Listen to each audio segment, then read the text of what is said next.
The Abandoned Mosque Djinn. The year was 1652, a time when the air around the Arabian desert was thick with stories of the unseen, spirits, jinn, and the cursed places they haunted.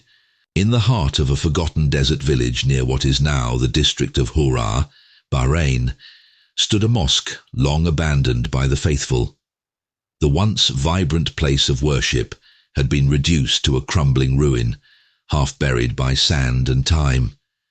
The villagers avoided it, for they knew what lingered within, a jinn, an ancient being of shadow and fire, cursed to haunt the mosque and punish those who entered without reverence.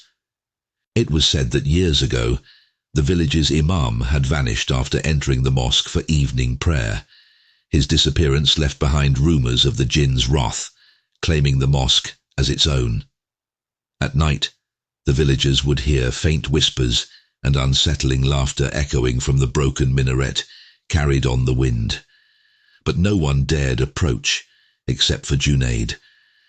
Junaid was a defiant young man, hardened by the desert's harsh life, and angered by the village's blind faith in old superstitions. He scoffed at the tales of jinn and curses. "It's just stone and dust," he would say. "There's no jinn in that mosque. I'll prove it." One evening, as the sun sank beneath the horizon and the shadows grew long, Junaid made his way to the abandoned mosque. Armed only with a flickering lantern and his bravado, he approached the ancient structure. The air around him seemed to grow heavier with each step, as if the mosque itself was watching, waiting. As Junaid crossed the threshold, the desert wind died. The night was unnervingly silent. Inside, the mosque was a skeleton of its former self. Cracked pillars, shattered tiles, and walls worn smooth by centuries of sandstorms. The once grand arches now leaned as if they were ready to collapse. Junaid's lantern cast distorted shadows along the walls as he ventured deeper into the prayer hall. The oppressive atmosphere pressed down on him, but he refused to turn back. He walked toward the old mihrab, his heart pounding harder with each step.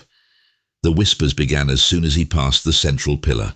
At first they were faint, just a breath of wind, he thought, but soon they grew louder, more distinct.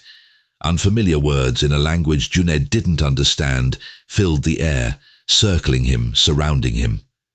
The lantern flickered violently, casting erratic shadows that danced across the walls. And then, in the darkness beyond the reach of the lantern's glow, something moved. A figure emerged from the shadows, its form barely human. Its skin was like charred smoke, its eyes glowing with a malevolent yellow light. The jinn had been awoken, drawn by Junaid's intrusion and his blatant disrespect. Its presence was overwhelming, a force of pure ancient rage. It stepped closer, its voice a guttural growl that echoed in the ruins. "You have trespassed," the jinn hissed, its voice like the desert wind. "This place is sacred, forgotten by your kind, but not by us." Junaid froze, his heart hammering in his chest. The jinn's eyes burned into him, and suddenly, the ground beneath him began to shift. The mosque seemed to warp around him, the shadows twisting and growing, pulling him deeper into its cursed halls. Junaid turned to flee, but the doors had vanished, replaced by endless dark corridors that spiraled into the unknown. The whispers grew louder, now a cacophony of voices mocking him, their words indistinguishable yet filled with malice. The jinn was closer now, its form shifting between shadow and flame, its hands outstretched toward him.